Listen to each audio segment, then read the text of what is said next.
오늘도 여러분들의 가정과 여러분들을 위해 하나님의 보호하심이 늘 함께 하시기를 축원합니다. 이 코로나가 이렇게 돌아다니니까 괜히 기분이 좀 우울해지고 그러죠.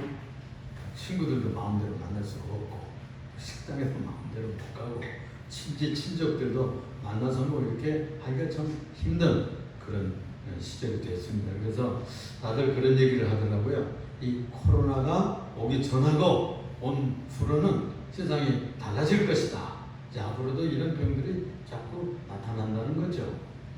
자, 그래서 우리 예수 잘 믿는 이들은 마지막 때가 가까운가 보다.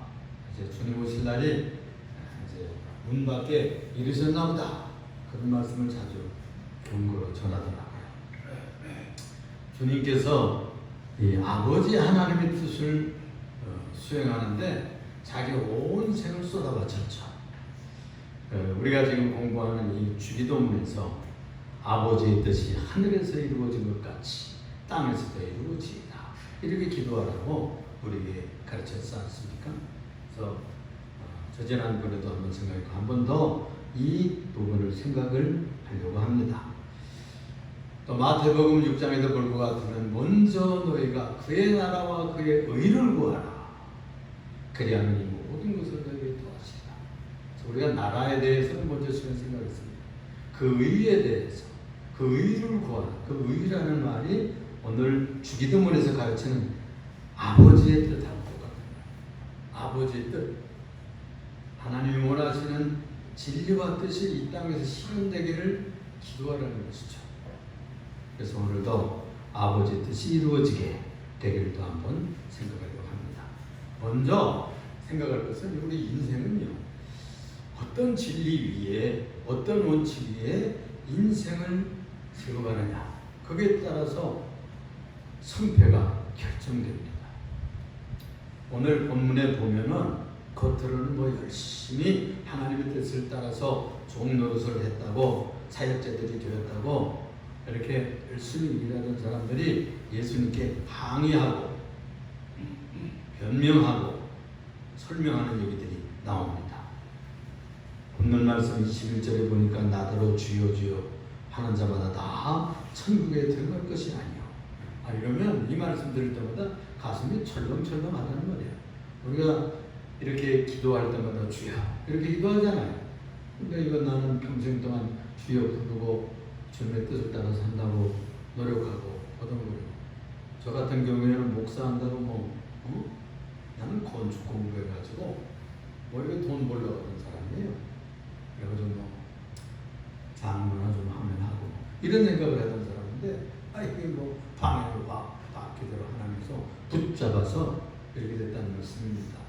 근데 평생 동안 인생을 주님께 건다고 걸고 살다가 주여 주여 하면서 잘한다고 했는데 마지막 날에 말이에요. 주님께서 내가 너를 모른다. 그러면 이것저것 낭비가 없단 말이에요. 그렇지 않습니까? 여기도 보면 그런 경우가 나타난다고 하는 것을 말해주는 겁니다. 주여 주여 이렇게 했다고 하늘에 계신 내 아버지의 뜻대로 하지 않았기 때문에 행하는 자여야 천국을 가요. 그래서 이 하나님 아버지의 뜻에 대해서 생각해야 돼요. 정말 내가 아버지의 뜻에 인생을 맞춰 사느냐? 내가 정말 내 인생을 그분의 뜻 위에 건설하고 있는가? 이거 한번 점검해 볼 필요가 있다는 거예요. 그날에 많은 사람들이 그렇게 말한다는 거예요. 예수님 보고 나더러 주여 주여 우리가 주의 이름을 가지고 선지자하는 것들을 하지 않았습니까? 주의 이름을 가지고 권능을 행하지 않았습니까? 이렇게 호소한다는 겁니다. 이런 것을 보면 이분들은 굉장하게 은혜를 받고 능력받고 권능까지 받았어요. 우리는 기도해도 고풀도 안 났고 감기도 안 났는데 우리는 이거 정말 큰일 났네 이렇게 생각할 수도 있는 거잖아요. 그런데 이 사람들을 보면 권능까지 행하고 예수님의 이름을 가지고 하나님의 이름을 가지고 주의 선지자 노릇을 하고 굉장하게 사역을 했던 사람들인데 왜 이렇게 탐락하게 될까? 그때 내가 그들에게 밝게 말하되 내가 너희를 도무지 알지 못하니 불법을 행하는 자들아 나를 떠나라. 이러시는 거예요. 청천벽력 같은 이 말씀을 우리가 읽으면 무서운 일이에요. 참으로 우리가 힘들어질 수 있는, 고민할 수 있는 그런 말씀을 하고 있는. 자, 그러면 이 하나님의 뜻이 뭘까요? 이 사람들을 가만 생각해 보면 하나님 뜻에 맞춰 살기보다는 처음에는 그랬겠죠. 처음에는 하나님 뜻에 맞춰 산다고 했고 뭐 다 그러지 않았어. 그러니까 처음에 열심히 하고 또 은혜 받고 그러다가 이 사람들이 차츰차츰 이 하나님의 뜻에서 빗겨나가기 시작했던 것 같습니다. 그 포인트에서 벗어났어요. 그 중심의 의미에서 벗어나는 사역들을 했던 것이 분명합니다. 그 산상수훈을 보면요, 산상수훈을 보면 구제할 때 주의해야 된다고요. 구제할 때 바른 소리 하는 거, 왼손이 모르고 조용히 하라는 거예요.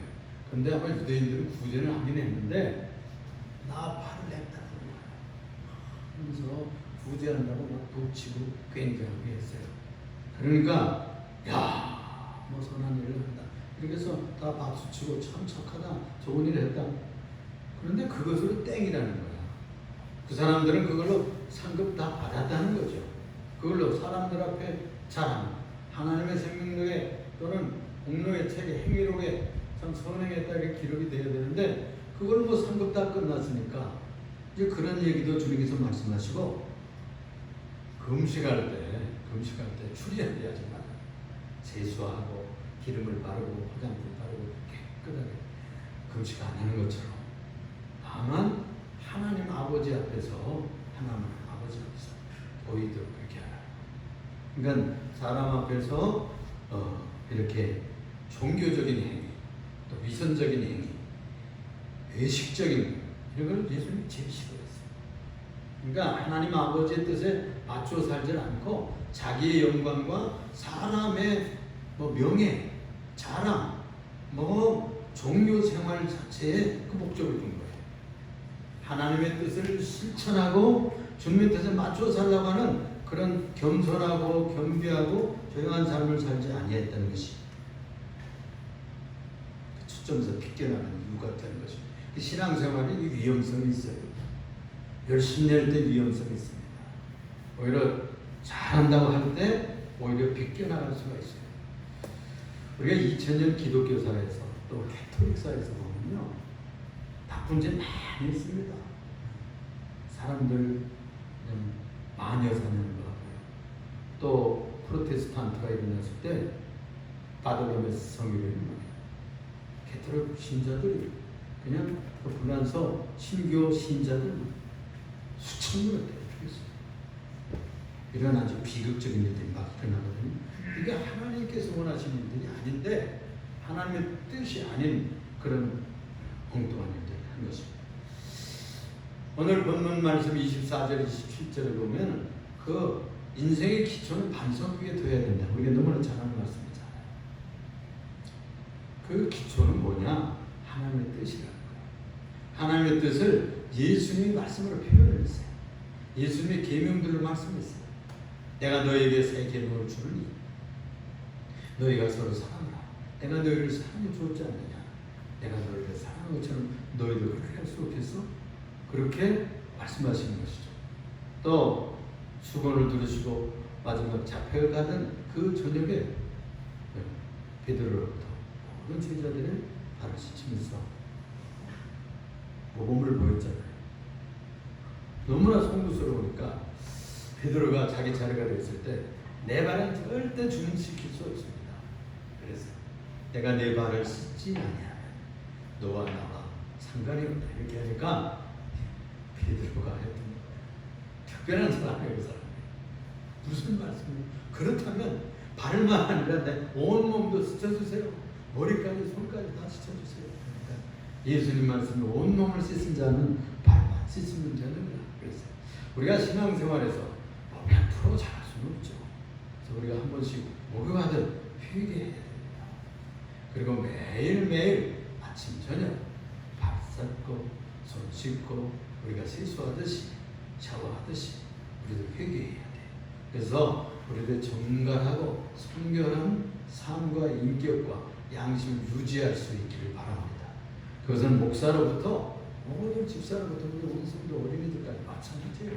예수님 앞에서 늘 씻어야 됩니다. 우리 세상에 나가려고 해도 다 세수하고 샤워하고 샴푸라도 하고 뭐 향수 뿌리고 다 이렇게 데이트하려고 하면 깨끗하게 하고 좋은 인상을 가지고 보도록 그렇게 하고 나가잖아요. 우리 하나님께서 우리를 뵈실 때, 또 성령께서 우리들의 심령에서 우리를 인도하실 때 냄새나면 안 되죠. 추악하게 살면 안 되겠죠. 우리들의 마음과 인격 속에 더러운 것을 부어드리면 안 되겠죠. 그러므로 깨끗한 그것이 바로 주의 말씀에 순종하는 것이죠. 그래서 거기에 보면은 내 인생을 말씀에 건설하라. 언젠가 우리 인생을 살다 보면은 환란이 옵니다. 홍수가 될 때가 있어요. 중국에 이번에 뭐 홍수가 굉장했던가 봐요. 홍수가 그래가지고 뭐 샨사댐이 다 터진다고 할 정도로 그래서 뭐 그냥 방류를 하고 그래서 하루 지방에 막 그냥 홍수가 도시마다 혼났던가 봐요. 이렇게 홍수가 질 때 잘못 지은 집들, 기초가 잘못된 집들 다 무너지거든요. 그런데 기초가 튼튼하면 홍수가 몰려와도 또는 창수가 몰아쳐도 비바람이 불 때에도 무너지지 않는다는 거죠. 견뎌내는 거죠. 그런데 말씀을 듣고도 평생 설교 듣고도 성경을 읽고도 찬송하면서도 생각나는 말씀이 있어도 그 말씀 순종하지 않고 그냥 대강 살다가는 마치 모래 위에 텐트 치는 거 있죠. 모래 위에. 우리 다 여름에 그런 철렵을 해먹으러 가고 또 요즘에는 뭐 이렇게 캠핑 생활도 해보고 그러면은 그런 경험들 있으시잖아요. 그냥 장만 텐트 같은 거 이렇게 휩쓸려 가는 건 아무것도 아닙니다. 큰일 납니다. 오히려 잘못되면 그 골짜기 같은데 그런 거와 같이 환란이 오고 뭐 IMF 같은 것 때문에 몰아오고 또 이렇게 코로나 같은 것 때문에 이 사업이 살안되고 직장이 살안되고 이거 정말 살기 어려운 시대입니다. 이런 어려움에 폭풍이 우리들에게 몰아닥칠 때 이걸 잘 견뎌내야 됩니다. 말씀을 붙잡고 진리를 붙잡고 내가 그래도 견뎌야지. 내가 진리를 지켜야지. 말씀에 순종해 나가야지. 하면서 견뎌낼 수 있기를 부탁합니다. 이렇게 하면 주님께서 우리들을 상급 주는 날이에요. 여기 누가복음 12장 46절 47절 제가 찾아놨는데 그 말씀 보면 이런 말씀이 나와요. 생각지 않은 날, 또 알지 못하는 시각에, 생각지 않은 날 알지 못하는 시각에 그 종의 주인이 이르러 엄히 때리고 신실하지 아니한 자의 받는 벌에 처하리니 주인의 뜻을 알고도 준비하지 아니하고 그 뜻대로 행하지 아니한 종은 많이 맞는다. 그리고 혹시 덜 공부하고 또 뭐 뜻을 잘 알지 못하고 깊이 신앙생활하지 않다가 그런 일 당하면 좀 덜 맞는다. 예수님한테 그런 얘기를 예수님이 침입하셨어요. 또 많이 맡은 자에게는 축복 많이 받은 사람은 많이 요구하는 거예요. 많이 맡겼던 자, 많이 받으면 축복 많이 받기 원하죠. 부자 되고 뭐 건강하고 또 공부 많이 하고 또 재능이 풍성하고 또 뭐 굉장하게 뭐 높이 올라가고 이런 것 많이 소원합니다.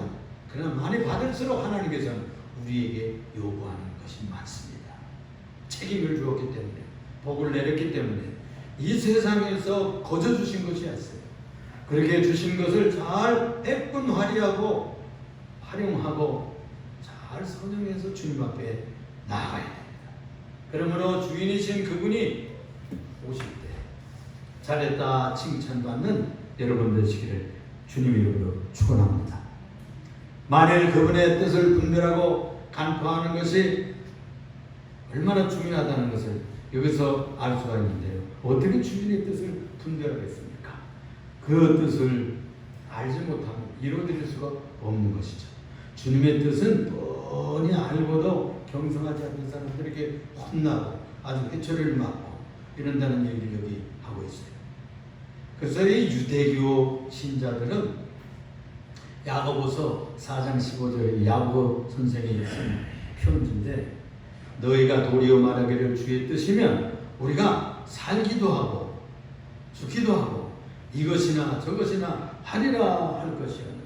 그때 분위기가 얼마나 열심히 믿었는지, 주님의 뜻만 있으면 나는 목숨을 건다 이게 있다는 거예요. 여러분, 요즘 현대 크리스찬들이 과연 주님의 뜻이라면 목숨 것까지 나의 헌금은 조금 낼 수 있겠어, 시간은 좀 낼 수 있겠어, 또 마음은 좀 들 수 있지, 이러지만 목숨까지는 이거 함부로 말하기가 힘든 부분이잖아요. 그런데 이분들은 살기도 하고 죽기도 하고 이것이나 저것이나 할 것이오라 라고 할 정도면 그때 분위기는 굉장히 열성이 다 식지 않았던 그런 시대라고 볼 수가 있습니다. 그러니까 주님의 뜻을 받고 주님의 뜻이 발견되고, 이것은 내가 평생 내가 하나님께서 아무래도 나에게 이런 은사를 주신 것은 이런 뜻을 순종하다가 실천하다가 오라는 것이구나 하고 발견이 되면 거기에 우리가 몰입하고 충성하고 우리가 힘을 쏟아서 해내야 되는 것이죠. 하다가 집어치지 말고 시간을 들이고 재물을 들이고 그래야 되는 것이죠. 그런데 우리의 신앙생활이 잘하든지 못하든지 종교 생활에 떨어져서는 안 되겠다. 그냥 뭐 주일날 아유 벌써 주일이야? 우리 교회는 뭐 자주 예배도 안 드립니다. 우리 교회 형편에 맞춰서 이렇게 주일에 한 번 드리는데 오늘 마음 다 준비하고 정성스럽게 해서 예배 드릴 수 있었으면 좋겠어요.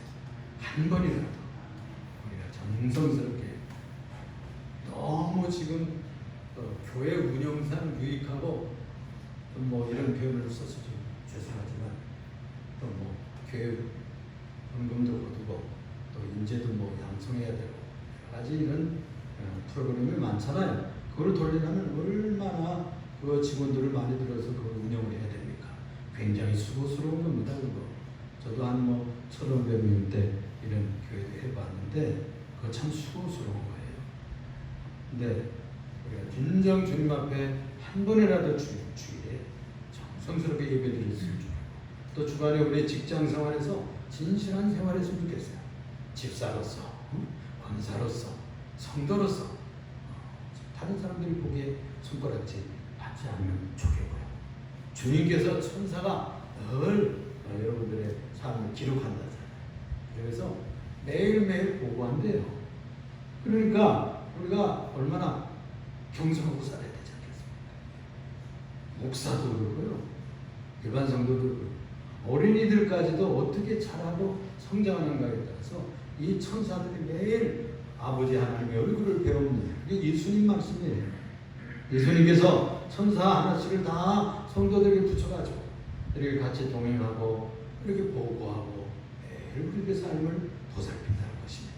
얼마나 감사한 일입니까? 마태복음 11장 26절에 보면 이런 말씀을 합니다. 슬기 있는 자에게는 숨기시고 어린아이들에게는 나타나심을 감사하나이다. 옳소이다. 이렇게 되는 것이 아버지의 뜻입니다.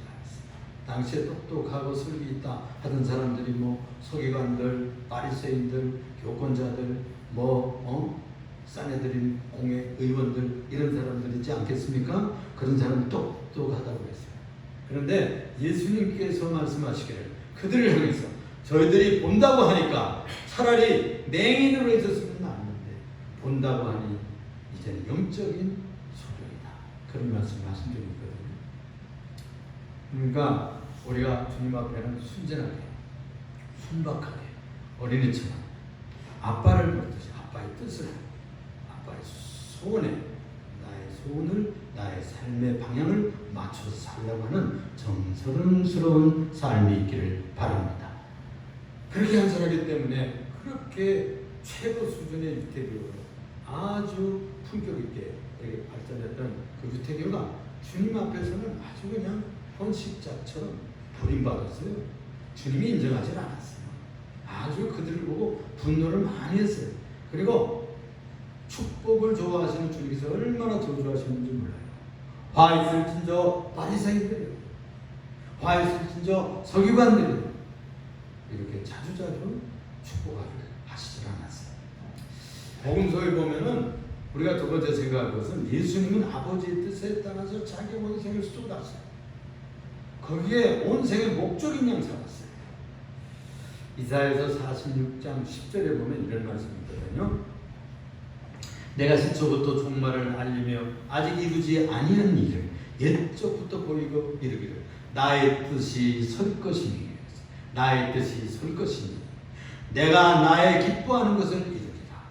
내가 나의 기뻐하는 것을 이루리라. 하나님 아버지는 자기 기뻐하시는 뜻을 이루기 위해서 예수님 보냈거든요. 아버지여 나의 일이 두루마리 책에 기록되었나이다. 시편에 있는 그 말씀을 이야기했어요.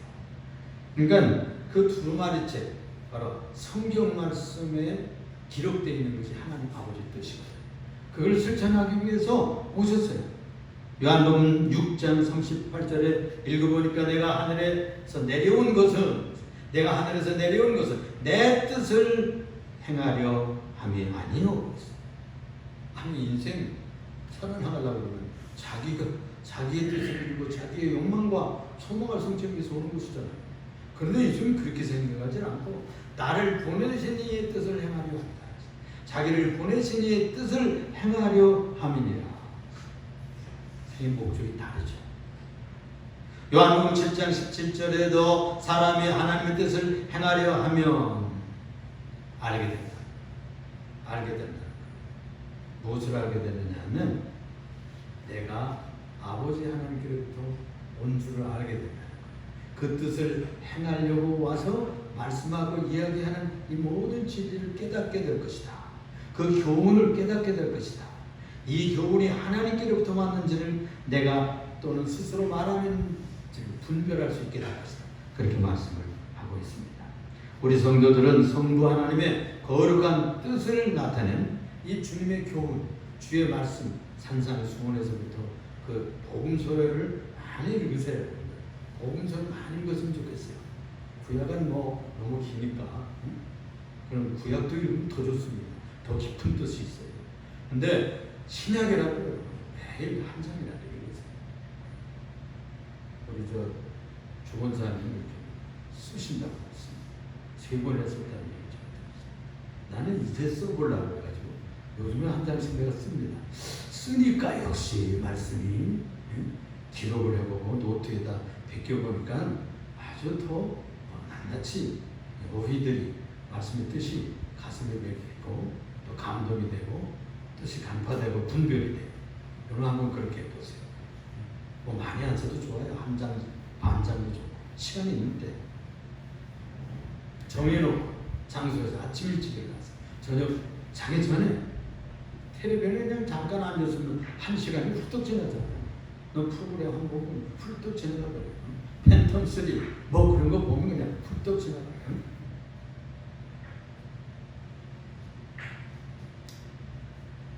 마태복음 9장 19절에 너희는 가서 내가 긍휼을 원하고 제사를 원하지 아니한다는 교훈을 너희가 배웠더라면 자비를 배웠더라면 하나님 아버지는 자비를 원하고 제사를 원하지 않는데 그게 무엇일까요? 그러니까 하나님 아버지는 우리들에게 사랑을 실천하고 세상을 향해서 주의 뜻을 실행하고 하나님의 뜻을 베풀어서 그들 불쌍히 여기고 자비를 실행하는 그런 삶을 원하는 거예요. 삶의 제사를 원하는 것이지 우리가 일주일에 한 번 와서 이렇게 하는 것도 고귀한 예배입니다. 근데 삶의 예배를 실현해 달라는 거예요. 그러니까 뭐 옛날에는 그 양 잡아서 그냥 드리고 자기 죄 짓고 와서 회개하느라고 비둘기 또 목 비틀어서 피 빼서 죽이고 또 뭐 부자든 송아지 막 잡아서 드리고 그리고 굉장히 뭐 제사하는 것은 좋겠죠. 그 수입이 되니까. 그런데 사실 그 정신적으로나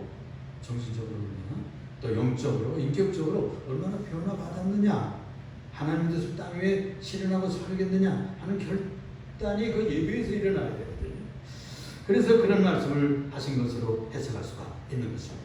너희는 가서 내가 긍휼을 원하고 제사를 원치 아니하노라 하신 뜻이 무엇인지 배우라.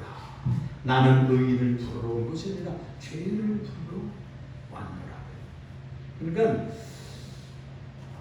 아버지 하나님의 뜻은 죄인들이 돌아와서 하나님의 자녀로 회복되는 거예요. 구령사업이에요. 영원히 구원되는 거예요. 바리새인들은 그때 당시에 성경을 안다고 하지만 그 율법으로 사람들을 가두었어요. 또 그걸 많이 연구해 가지고는 613가지를 이렇게 조항을 만들었대. 너가 안 하니까 줄여가지고서는 613가지가 얼마나 많습니까? 그거 다 지킬 수 있어요. 그래가지고 뭐 백성들, 노동자들, 농부들, 또 뭐 장사하는 사람들, 뭐 어부들 그거 무식해서 어떻게 다 그거 지켜내겠어요? 그래서 그 법에 다 거들려 넘어졌어요. 그래서 다 너희들은 뭐 죄인이다. 너희들은 저주받은 자들이다. 이런 얘기를 막 하고 있거든요.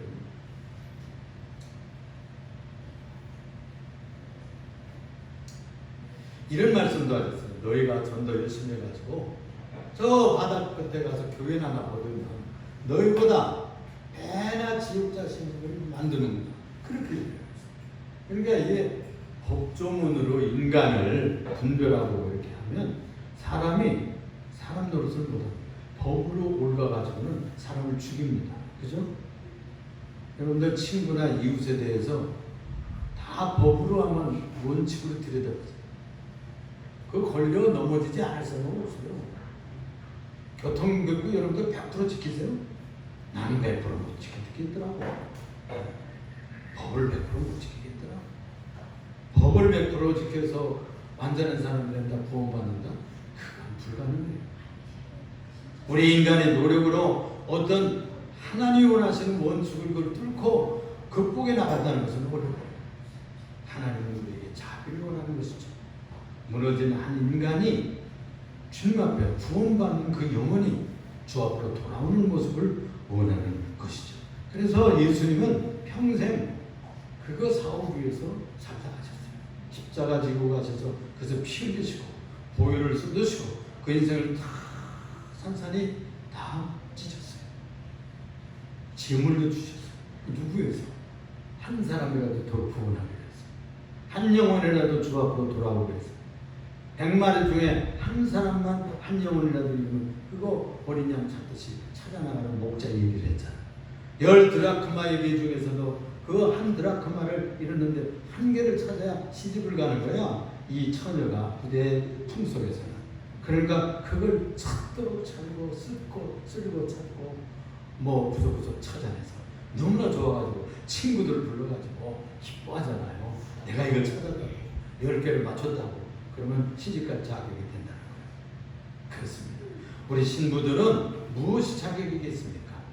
정말 하늘에서 영혼 하나가 예수 믿게 되면은 그렇게 좋아하는 거예요. 두 아들 중에 한 아들이 집 나갔다고 돌아왔잖아요.